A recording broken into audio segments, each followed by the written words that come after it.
Hello, BookTube, and welcome back to Book Trek 2024, the summer of Trek. This is a BookTube event created by Vin at Revenant Reads to talk about Star Trek all summer long. I've been reading Star Trek for a long time, and I've been reading a lot of Star Trek this summer. I haven't always been making videos about it, but I want to end Book Trek present. I want to be present for the end of Book Trek with just a couple of days left. So I'll be talking about Star Trek for the rest of the month. And last night, I was originally planning, when I was walking around the room assembling my reading, I was originally planning on something new. Because I read an old favorite the night before last. I read David Gerrold's book about Star Trek. And I thought that needed something new. But the thing I was gravitated towards was something that I've read once before. It is brand new territory, however, because it is not the original series. And it is not The Next Generation. And it is not Deep Space Nine, and it is not Voyager, and it is not Star Trek Enterprise.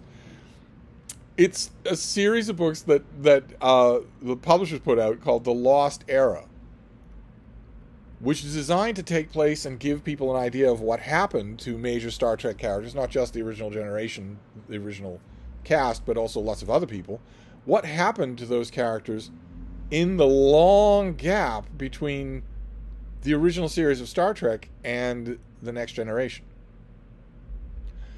There's a huge gap there. There's a 70-year gap, and that's we know a little bit. You can piece in things here and there from those years, judged by little bits and pieces that we get in The Next Generation, little bits and pieces that we get in the movies. A couple of those little bits and pieces are frankly unbelievable. In fact, more than a couple of them are. We learn, for instance, in The Next Generation, in the very first episode of Star Trek The Next Generation, that Dr. Bones McCoy simply lived through those 70 years. That he's like 150 years old. He 130 years old. He just lives throughout that whole time. And later on, in The Next Generation, we learn that Mr. Spock did the same thing. He's a Vulcan, of course, so it's more believable that he lives, just lives that whole time. And we see little glimpses into the later future. Kirk and Chekhov and Scotty are present to launch a new Enterprise. They aren't going to be Kirk isn't going to be in command of that Enterprise. He's just going to watch somebody else be in command of the Enterprise. Doesn't turn out that way, but you have to wonder what all these characters are doing in all of this time, this vast amount of time. What happens to these people? It's, I think, unrealistic. I think the original showrunners for Star Trek thought it would be unrealistic for Sulu or Uhura or Chekhov to simply make an appearance in The Next Generation. It's stretching things with technobabble and science magic to have Scotty reappear. James Doohan reprises his role as Chief Engineer Montgomery Scott in The Next Generation, but only because he has preserved himself. He hasn't lived that long.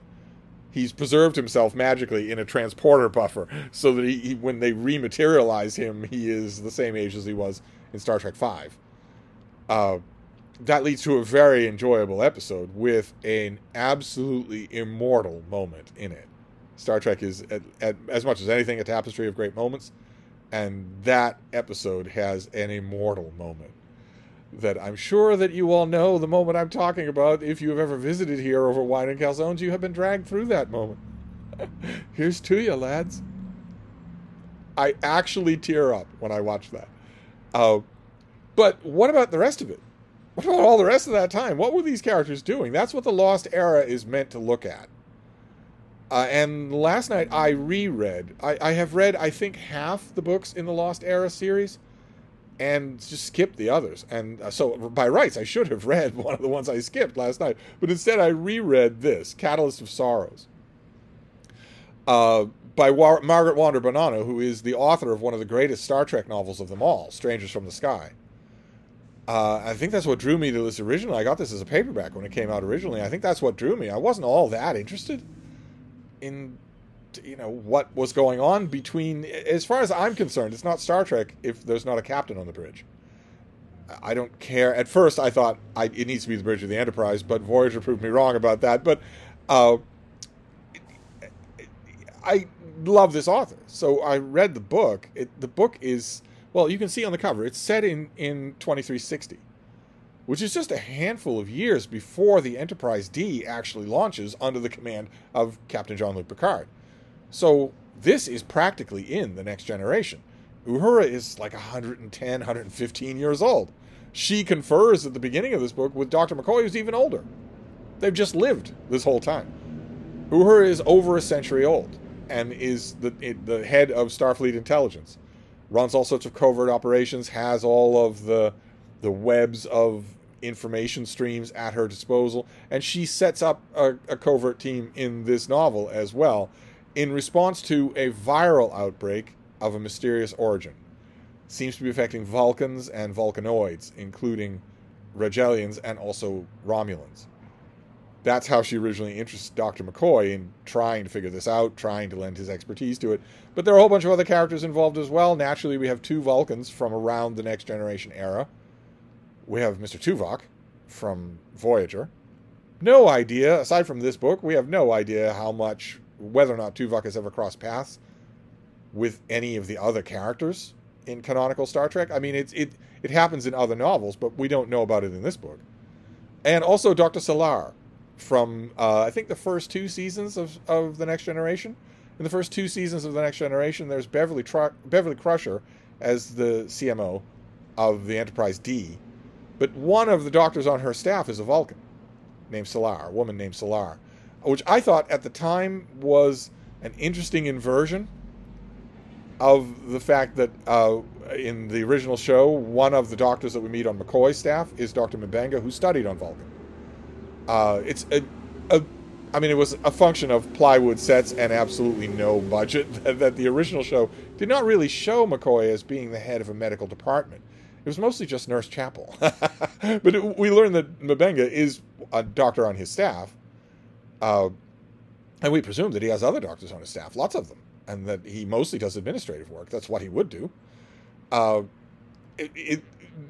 and Solar are both characters in this book. They're both Starfleet, and they're both involved in wanting to know if there's a virus out there that's killing Vulcanoids.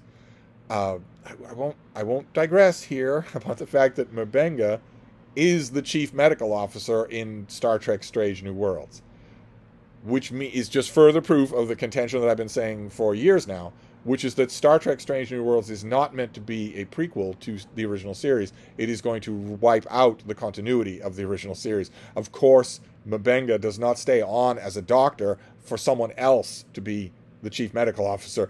That isn't how that works. That doesn't happen. You take a lateral transfer. You don't take a demotion. So if he's the chief medical officer on board Christopher Pike's Enterprise, which he is, well, then this isn't the Roddenberry universe. But I don't need to digress about that. We get all these characters together. Of course, Uhura is, she's mighty spry for a 120-year-old. But she's not, this is not really an action novel centered around her. There's plenty of younger cast members. And there's plenty of member berries here. Plenty of jangling car keys. There's lots of fan service in this book, as you'd expect. There are lots of hints dropped here and there. All Uhura draws on the whole of her life. She's been in Starfleet for a century. She's seen it all. She was there out of the furthest frontiers with the legendary Captain Kirk. All kinds of Star Trek lore is invoked here. Margaret Wanda Bernardo does a great job of it. She does a great job with character development too, and pacing. This is just a terrific Star Trek novel. I enjoyed it a lot more the second time. I enjoyed it a lot more last night than I did the first time. The first time I read it, I was waiting the whole time for some sort of shoe to drop. And I guess that's a legitimate concern. That would legitimately, I could criticize this along the same grounds last night in its read. But last night I wasn't expecting it. What shoe can drop here?